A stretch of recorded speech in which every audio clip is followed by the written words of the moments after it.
Слово предоставляется Жандавлетову Валерию Мукашевичу, вице-президенту Международного антиядерного движения Невада-Семипалатинск.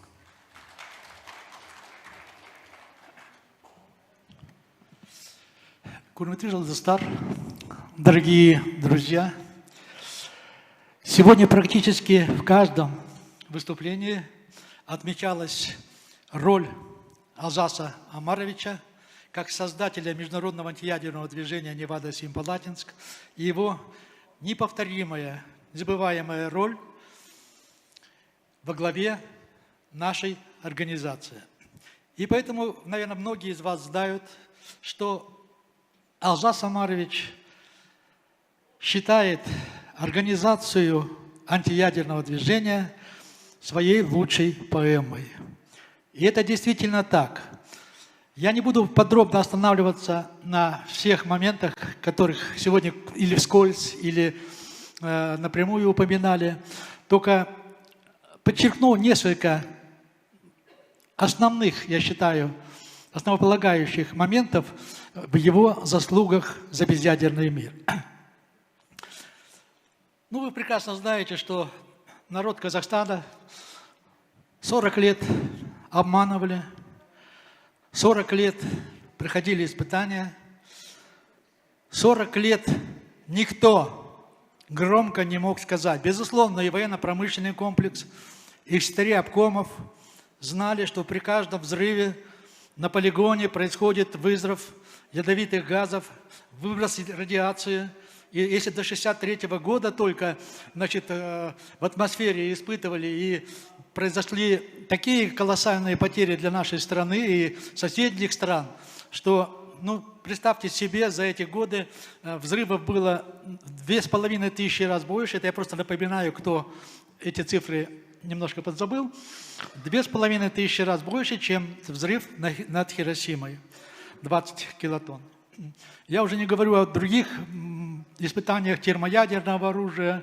Я не буду говорить о царь-бомбе. Но об этом впервые, жертвуя практически своей предвыборной кампании в депутаты Верховного Совета СССР, Алжас Омарович, договорившись практически только с Гадельбеком Минаевичем Шалахметовым, нашим гостелерадио, эти 10 минут посвятил и рассказал народу правду. Эта правда прозвучала так громко, эта правда прозвучала в каждой семье, у каждого казахстанца. И можете себе представить, он выступал 25 февраля после очередного взрыва, когда, вы знаете прекрасно, летчик ему сообщил об утечке большой, которая двигалась в сторону военного городка, где жили их дети, семьи. И он вот свое выступление посвятил, и в течение 2,5 недель, вот сегодня здесь присутствует очень много невадовцев. Да, приехали со всех регионов у нас практически.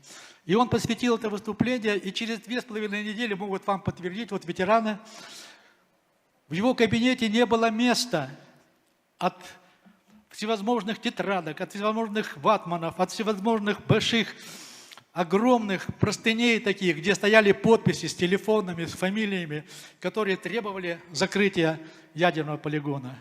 И именно Алжас Омарович поднял народ, именно Алжас Омарович повел его за собой, и именно народ Казахстана закрыл ядерный полигон.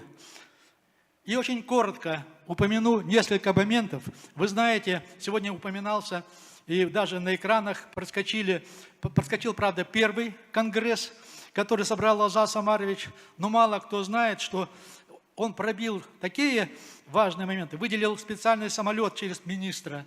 С Америки привезли только 300 американцев со всех полигонов, со всех людей собрал и провел в Алмате этот конгресс в 90-м году, вы это тоже знаете прекрасно. И на этом конгрессе, вот сегодня, спасибо нашей партии «Зеленых», да, они молодцы, потому что невадовцы несколько раз пытались выдвинуть Алжаса Омаровича еще начиная с тех лет, но оказывается, даже на рассмотрение не могут приниматься заявки от самих невадовцев.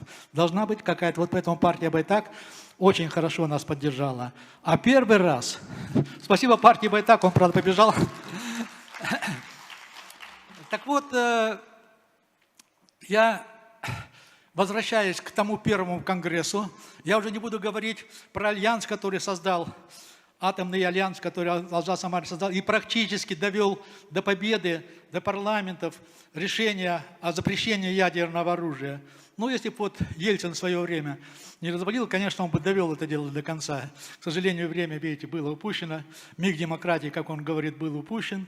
И на этом первом конгрессе его впервые выдвинули официально американцы на Нобелевскую премию. Ну, об этом многие тоже знают, спасибо. Да, все. Вот. И Алжас Омарович выступил и сказал: нет, да, пока основные полигоны, а их было 5, вы все знаете, не замолчат, да, и мы не будем, так сказать, выдвигаться, а когда замолчат они, будем, значит, рассматривать вопрос. Опять-таки ельцинские эти помешали, хотя все 5 полигонов, значит, Семипалатинский закрыт навсегда, как вы знаете, в августе 1991 года, а остальные пока соблюдают мораторий. Но сегодня около 20 стран владеют ядерными технологиями и уже готовы к испытаниям. Даже говорят и в Китае, и сегодня будет выступать наш друг, господин Лубин, может, расскажет, наш представитель в Китае. И я хочу подчеркнуть, что если, не дай Бог, можно много рассказывать интересного, мир находится на грани ядерной войны практически. Это не испуг, это не что. Посмотрите, что творится в Иране, посмотрите, что творится в Корее, что творится. Если 20 стран владеют технологиями, стоит одним террористам завладеть одной бомбой, и там начнется цепная реакция. Поэтому вот та роль, которую Алжас Омарович на протяжении этих многих, мы уже отметили 37-ю годовщину образования Невада-Семипалатинск. Мы проводим марши, мы проводим очень много мероприятий, круглых столов, конференций. Но об этом очень, это можете почитать наши отчеты, об этом широко известно. Но сегодня я хочу просто выполнить просьбу моих коллег. Еще раз подчеркну, что во всех регионах, вот тут у нас сидят, я вот на громкий глаз, к сожалению, наверное, многие уже отошли, но сегодня вот я вижу только 5 регионов. Только, да, уже Семипалатинск выехал, или Булат здесь еще. Ага. Джамул, я вижу, машет рукой. Да, всех. Я думаю, что вот эти поздравления, которые буквально сегодня заполнены и наш чат, и заполнены в интернете многие странички, в тех статьях, в тех публикациях, в тех книгах, которые сегодня презентовались, эти все вопросы отражаются. Но я бы хотел просто от имени, звонков очень много, вот даже здесь, пока мы сидели, со всех сторон, со всех стран даже звонят. Я бы хотел просто остановиться на одном выступлении, которое, наверное, особенно подчеркнет вот все те наши отделения, которые находятся за рубежом. Японцы только недавно звонили, 3 организации японских звонили, наши друзья, коллеги. Да, они горячо поддерживают идею выдвижения Алжаса Омаровича на Нобелевскую премию. И я бы хотел просто одного человека выделить. Аян, там будет у нас картинка по поздравлению. Попробуйте, если будет, поменьше звук. Я пока мысль расскажу. Значит, масса людей, которые с первого дня, слава Богу, бок о бок с Алжасом Омаровичем, начиная с тех же конгрессов, с тех же поездок в Америку, с тех же поездок в Японию, до сих пор регулярно поздравляют, приветствуют на каждый праздник, на каждую дату Алжаса Омаровича за его огромнейший вклад в дело мира. И вот я бы хотел, даже тут вот Валерий Геннадьевич перевел, успел перевести. Значит, я считаю, очень красивые слова. И сейчас на фоне картинки, она, правда, я вам перевод зачитаю.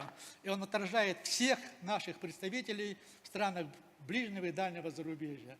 Это господин Йоске, который сделал так много, он выступал и на конгрессах, он выступал последний раз у нас на нашей научной конференции в 2018 году в Астане, которую мы проводили. Он человек, который помогал сделал десятки операций бесплатно в Италии, сделал детям, которые пострадали от атомных испытаний. Он постоянно помогает своими консультациями, своими вкладами в дело борьбы за безъядерный мир и за то, чтобы то, что, к сожалению, произошло, наносило меньше вред нашему населению. Валерий Николаевич. Готовы? Включите, пожалуйста. Просто вы посмотрите картиночку, а я зачитаю перевод, который... Красивая картинка, очень хорошее видеообращение господина Йоски, и мы ему благодарны за это. От имени всех практически наших представителей за рубежом он вот прекрасными словами выражает свое отношение к Алжас Абарчу. Уважаемые представители власти, дорогие друзья Казахстана и дорогой Алжас, мое сердце с вами в Алматы, где мы отмечаем 90-летие со дня рождения титана нашей эпохи, Алжаса Сулейменова. Сегодня мы чествуем поэта, философа, государственного деятеля. В истории есть личности, принадлежащие своей стране, а есть и такие, которые принадлежат всему миру. Алжас принадлежит к этой редкой категории. Дорогой Алжас, ты преподал миру урок гражданской храбрости. Ты научил нас всех тому, что поэзия может стать историческим сознанием и ответственностью перед будущим. В день твоего 90-летия я хочу выразить тебе от имени моего сообщества в Италии мою глубочайшую благодарность. Твоя жизнь чтит Казахстане, твое наследие принадлежит всему человечеству. От себя лично, от имени Албанеллы, это район, где трудится наш уважаемый ветеран уже Невады, и всей Италии от всего сердца желаю тебе здоровья и спокойствия. С днем рождения, Алжас, великий друг Казахстана, великий друг всего мира. Спасибо. Я думаю, от вашего имени мы передадим ему благодарность за такие теплые, хорошие слова. Спасибо за внимание. Спасибо. Уважаемые коллеги, я думаю, что можно вспомнить хронологию. Уже сказано, в августе 1989 года, 25 февраля 1989 года Олжас Омарович выступил. Затем состоялся митинг. Через 7,5 месяцев, 19 октября 1989 года, ядерные испытания под Семипалатинском были остановлены. Представляете? Через 7,5 месяцев. Через 2,5 года, 29 августа 1991 года, был окончательно закрыт полигон. А после этого, через 5 лет, уже был принят договор о нераспространении ядерного оружия. Вот такой была великая хронология запрета ядерного оружия.